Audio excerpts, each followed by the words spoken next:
1,00,000 మంది శివభక్తులతో కలిసి మహారుద్రాక్ష పూజలో పాల్గొనండి. వెంటనే కాల్ చేసి మీ పేరును నమోదు చేసుకోండి. నమస్తే, welcome back to Suman TV. Present మనతో పాటు ఉన్నారు business analyst, financial analyst and retired bank employer Nanduri Ravikumar గారు. నమస్తే సార్. నమస్తే. ప్రెజెంట్ బంగారం, వెండి ఫ్లక్చువేట్ అవుతున్న ఈ టైంలో మరి ఫిజికల్ గోల్డ్ కొనడం మంచిదా, డిజిటల్ గా కొనడం మంచిదా అంటే సార్ చాలా మంది ఒక డౌట్, అంటే ఇంకా తగ్గుతుందని చెప్పి కొంతమంది వెయిట్ చేస్తున్నారు. మరి ఈ టైంలో digital gold versus physical gold అంటే మనకి ఫిజికల్ గోల్డ్ ఎప్పుడు కొనుక్కోవాలి ఒకటే థంబ్ రూల్. ఫిజికల్ గోల్డ్ మనము ఆర్నమెంటల్ వాల్యూ, మనము పిల్లలకి పెట్టుకోవాలి. ఎక్కడికైనా ఫంక్షన్స్కి వెళ్ళాలంటే పిల్లలకి ఉండాలి. మనకి ఏమిటి ఏం లేదన్నది ఎవరికి తెలియదు కదా. గోల్డ్ ఒకటే ప్రెస్టీజ్, స్టేటస్ సింబల్. సో అందువల్ల ప్రతి వాళ్ళు పెట్టుకుంటారు కాబట్టి పిల్లలకి అలా పెట్టుకునేందుకు కొనుక్కోవాలి అనుకుంటే ఫిజికల్ గోల్డ్లోనే కొనుక్కోవాలి. ఎందుకంటే అలా ఫిజికల్ గోల్డ్లో కొనుక్కుంటే 1,10,000 ఉన్న గోల్డ్ రేపు 1,50,000 అయినా కూడా అమ్మరు. అది మన కన్జంప్షన్ అంటారు, దాన్నే కన్జంప్షన్ అంటారు అనమాట. అంటే అది ఎప్పటికీ మనతోటే ఉంటుంది. మన హౌస్ హోల్డ్స్లో చాలా గోల్డ్ ఉంది ఇండియాలో, ప్రతి వాళ్ళకి తెలిసిన విషయమే. సో ఏమాత్రం అయినా సరే అలా కొనుక్కోవాల్సిన మాత్రం ఖచ్చితంగా ఫిజికల్ గోల్డ్ కొనుక్కోవాలి. ఎందుకంటే మనకి ఆనందాన్ని ఇచ్చేది, సమాజంలో స్థానాన్ని ఇచ్చేది, గౌరవాన్ని ఇచ్చేది, అన్నీ ఇవి చూసి ఇస్తారు కాబట్టి.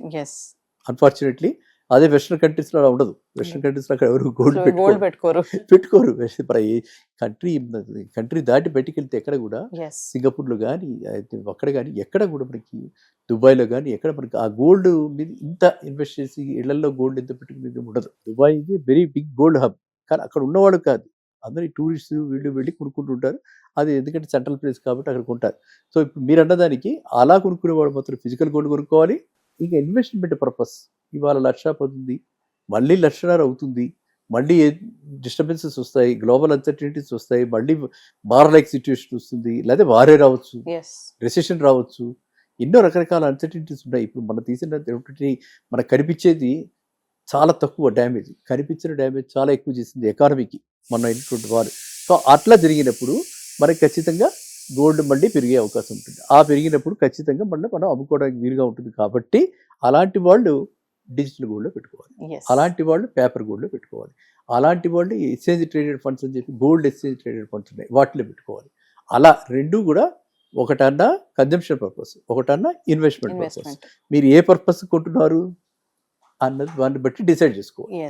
రీసెంట్ గా ఒక రీసెర్చ్ లో కూడా తెలిసింది, చాలా మంది బంగారం కొనే విషయంలో ఆర్నమెంట్స్ కోసం కొనకుండా, అంటే ఆభరణాల విషయంలో పక్కన పెట్టి ఇన్వెస్ట్మెంట్ పర్పస్ కొనే వాళ్ళ సంఖ్య ఎక్కువగా ఉంది అన్నట్టుగా రీసెంట్ గా ఒక వార్తల్లో కూడా వచ్చాయి సార్. మీరు కూడా చూసే ఉంటారు. ఎంత నిజం అంటారు అందులో? కరెక్ట్. ఎందుకంటే స్టాక్ మార్కెట్ అన్నది వాలటాలిటీ తోటి కూడి, చాలా వాలటాలిటీ ఎక్కువగా ఉంది కాబట్టి, అక్కడ ఎక్కువగా డ్యామేజ్ జరిగిపోతుంది కాబట్టి, రియల్ ఎస్టేట్లో గ్రోత్ లేదు కాబట్టి, పడకపోయినా పడ్డా గ్రోత్ అయితే లేదు రియల్ ఎస్టేట్లో లాస్ట్ 2 yearsలో. కాబట్టి మిగతా మూడో ఎసెట్ ఏమిటి?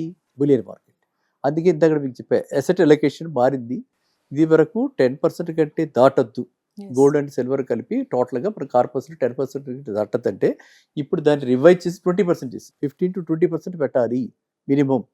ఎందుకు 15 to 20% పెడితే అక్కడ ఏమన్నా తగ్గినా ఇక్కడ ఇది ఎప్రిషియేట్ అవుతుంది కాబట్టి అది ఒక షాక్ అబ్జర్వర్ లాగా వర్క్ చేస్తుంది, మన పోర్ట్ఫోలియో దెబ్బతింది.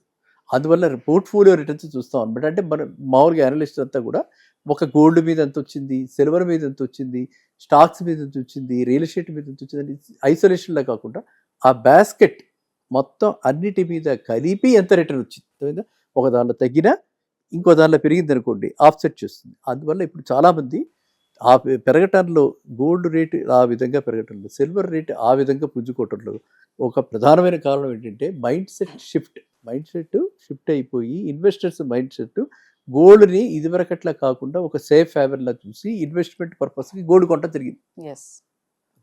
అందువల్ల ముదుపుదారులందరూ దీని మీద పట్టడం వల్ల, అండ్ గవర్నమెంట్ కూడా ఇటు పక్కన మన రిజర్వ్ బ్యాంక్ ఆఫ్ ఇండియా ఏమిటి, అటు పక్కన పీపుల్స్ రిపబ్లిక్ ఆఫ్ చైనా ఏమిటి, అటు పక్కన యుఎస్ ఏమిటి, అందరూ కూడా గోల్డ్లో ఇన్వెస్ట్ చేశారు, ట్రెజరీస్లో ఇన్వెస్ట్ చేశారు. హోల్డింగ్ ఎక్కువ అయిపోయింది.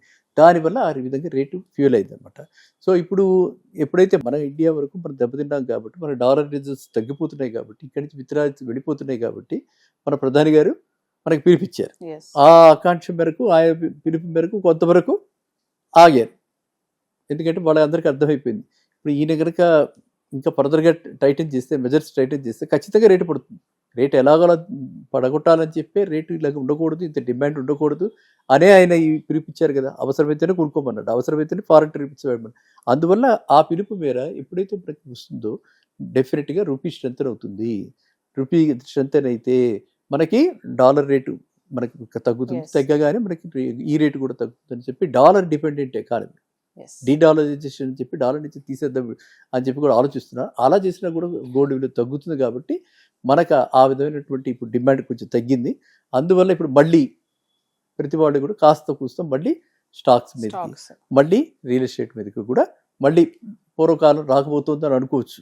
అంటే కానీ అదంతా కూడా ఇప్పుడు గ్లోబల్గా కనుక మనకి ఏ గొడవలు లేకుండా Yes. చక్కగా ఉంటే, బోర్డర్ నైబరింగ్ నేషన్స్ అన్ని కూడా చక్కగా పీస్ఫుల్గా ఉంటే, గ్లోబల్ పీస్ ఉంటే ఖచ్చితంగా మళ్ళీ గోల్డ్ రేటు ఈ విధంగా అందరికీ అందుబాటులో.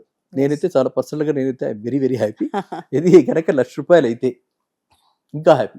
₹1,00,000 అయ్యే ఛాన్సెస్ ఉన్నాయంటారా సార్? మరి ఏంటి నేను చెప్పేది ఆర్నమెంటల్ గోల్డ్ అంటే 1,00,000 ఆర్నమెంటల్ గోల్డ్ 1,10,000 దాకా 24 క్యారెట్ గోల్డ్ ఓకే. అయ్యే అవకాశాలు ఉన్నాయి.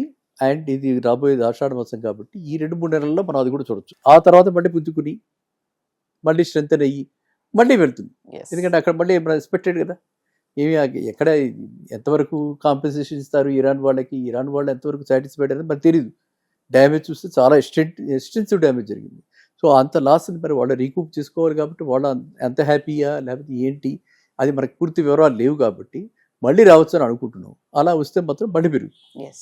సో ఏ డిస్టర్బెన్సెస్ లేకపోతే, ఏ అన్సర్టనిటీస్ లేకపోతే గోల్డ్ మళ్ళీ బాటమ్ Yes. ₹1,00,000 వచ్చే అవకాశం చాలా ఉంది. Yes. 1,00,000 వచ్చినప్పుడు అందరూ కూడా నా ఇదేంటంటే ఖచ్చితంగా కొనుక్కుని పెట్టుబడి కాకపోయినా కనీసం ఈ ఆర్నమెంటల్ గోల్డ్ ఎవరికైతే మనకి కన్జంప్షన్కి, మ్యారేజెస్కి ప్లాన్ చేసుకుంటున్నారో అలాంటి వాడు కొనుక్కుని పెట్టుకుంటే డిపాజిట్స్ కంటే, అంటే బ్యాంక్ డిపాజిట్స్ కంటే ఇది ఇవ్వటం, ఇందులోకి రావటం Yes. మంచిది. Yes. అది నా ఉద్దేశం. సో కమింగ్ టు ఇప్పుడు గోల్డ్ ధరలు ఇలా తగ్గుతున్నప్పుడు పెరుగుతున్నప్పుడు స్టోర్స్ వాళ్ళు కొన్ని ఆఫర్స్ పెడుతూ ఉంటారు. తగ్గినప్పుడు ఏంటంటే వాళ్ళకి ఫ్లో లేదని చెప్పేసి కొన్ని ఆఫర్స్ మీరు చూసే ఉంటారు. లైక్ కొన్ని స్టోర్స్ ఏంటంటే మీరు 10 గ్రాములు కొంటే గ్రామ్ కి ఇంత యాడ్ చేసి ఇస్తాము అని చెప్పేసి, ఒకళ్ళు ఓల్డ్ గోల్డ్ ఎక్స్చేంజ్ చేస్తే కూడా మేము ఓల్డ్ గోల్డ్ కూడా గ్రామ్ కి ఇంత యాడ్ చేసి ఇస్తామని ఆఫర్లు పెడతారు రష్ రావడం కోసం. మరి వాటి జోలికి వెళ్ళడం ఎంతవరకు కరెక్ట్ అంటారు? అందులో ఏమన్నా స్కామ్స్ ఉంటాయా అంటే? అమ్మో, స్కామ్స్ ఇప్పుడు విపరీతంగా ఉన్నాయి. Hmm. మనం చూసాం ఎంతోమంది చిన్న చిన్న వాళ్ళని, అంటే రిప్యూటెడ్ కంపెనీస్, రిప్యూటెడ్ షాప్స్ పేర్లు చెప్పుకోకూడదు. Yes. ఎందుకంటే దొరికిన వాడు దొంగ, దొరకని వాడు దొంగ కాదు కాబట్టి దొంగని మనం అది వీడొక్కడే దొంగలాగా మనం మాట్లాడుకోకూడదు. కాబట్టి Yes.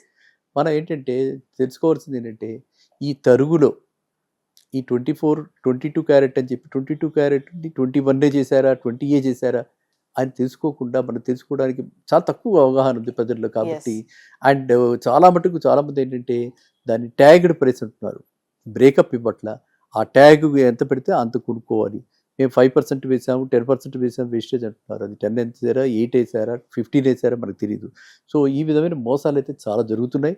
రేట్లు ఎప్పుడైతే పెరిగిపోయాయో మనం చూస్తున్నాం కదా, రియల్ ఎస్టేట్లో ఎన్ని మోసాలు అవుతున్నాయి, Yes. ఎంతమంది బోర్డు తిప్పేస్తున్నారు, ఎంతమంది డబుల్ రిజిస్ట్రేషన్ ఇవి చేస్తున్నారు. అంటే రకరకాలైనటువంటి మోసాలు ఎప్పుడైతే రేట్లు పెరుగుతాయో అప్పుడు అక్కడ చోటు చేసుకుంటాయి. కాబట్టి ప్రతి వాళ్ళకి కూడా ఏంటంటే గోల్డ్ తీసుకున్నప్పుడు దాంతోపాటు సర్టిఫికెట్ తీసుకోవాలి, మన కళ్ళెదురుగుండా దాన్ని వెయ్యి చేసుకోవాలి, దాని వెయిట్ ఏంటి, లాస్ ఎంత, దాని మీద మేకింగ్ ఛార్జెస్ ఎంత వేస్తున్నారు, పర్ గ్రామ్ ఎంత వేస్తున్నారు, ఇవన్నీ కూడా బ్రేకప్ తీసుకుని మనం ఇచ్చే బంగారానికి లాస్ ఎంత. వీరి దగ్గర కొనుక్కుంటుంటే లాస్ ఓన్లీ 10%, నా బంగారం తీసుకెళ్ళి పాతది కాబట్టి 20%. ఎందుకు? లాజిక్ ఎలా ఉంది? There is no logic. Yes. So ఈ విధంగా వీళ్ళు జిమ్మిక్స్ అనమాట, ఇవన్నీ బిజినెస్ జిమ్మిక్స్. ఒక రకంగా చెప్పాలంటే వాళ్ళు భ్రమపరిచి కూడా మన పాత బంగారాన్ని మన ఇచ్చేయమని భ్రమపరిచి కొత్త బంగారం ఇస్తున్నట్టుగా చేస్తూ ఉంటారు. కాబట్టి అది అంతవరకు అంటే ఆ ట్రాప్లో పడకుండా Yes. అవగాహనతోటి మనకి పాత బంగారం దాన్ని మనం వాడుకోవట్లేదు, ట్రెండ్ మారిపోయింది, కొత్తది ఏదో తీసుకోవాలనుకుంటున్నాం అనుకున్నప్పుడు మాత్రమే అలాంటి వాటికి వెళ్ళాలి. మార్చాలి. అంతే తప్ప ఏదో మీరు అన్నట్టుగా ఏదో ఆకర్షణ గురయ్యి ఆఫర్స్ ఆఫర్స్ అని చెప్పి దానికి అదొక ఆఫర్ అంటే ఆకర్షణే కదా, దానికి అలా మనం భ్రమపడి ఇదేదో వచ్చేస్తుంది కొత్త బంగారం పాత బంగారం ఇచ్చేద్దామని చెప్పి తెచ్చుకుంటే ఖచ్చితంగా అది ఒక ట్రాపే. అదొక ట్రాప్. అందులో కూడా నిగూఢమైనటువంటి మోసం ఉంటుంది. అది మనం ఎప్పుడు తీసుకోగలుగుతాం అంటే ఈ బ్రేకప్ అన్ని తీసుకుంటే Yes. మనకు అప్పుడు తెలుస్తుంది ఎక్కడ వాళ్ళు మన దగ్గర నుంచి తీసేసుకున్నారు అని తెలుస్తుంది అన్నమాట. ఎందుకంటే తరుగు అన్నది అవును. అంతటా యూనిఫామ్గా ఉండదు. వాళ్ళు 10% తరుగానంటే it can be only 7-8%. Yes. అది ఆ వృత్తిలో ఉన్న వాళ్ళకి, ఆ నైపుణ్యత కలిగిన వాళ్ళకి ఖచ్చితంగా తెలుస్తుంది. ఆ విధంగా వాళ్ళు ఏంటంటే ఆ 3% చాలు వాళ్ళకి, ఆ గెయిన్ చాలు వాళ్ళకి.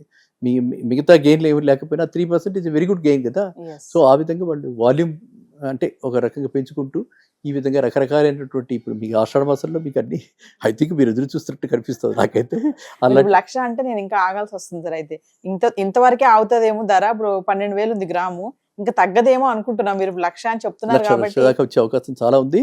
అండ్ అప్పుడు డెఫినెట్గా మీలాంటి వాళ్ళు నేను చెప్పేది ఏంటంటే కొనుక్కోండి, ఫ్రెష్ న్యూ Yes. గోల్డ్ కొనుక్కుంటుంటే అక్కడ వేరే ఉంది.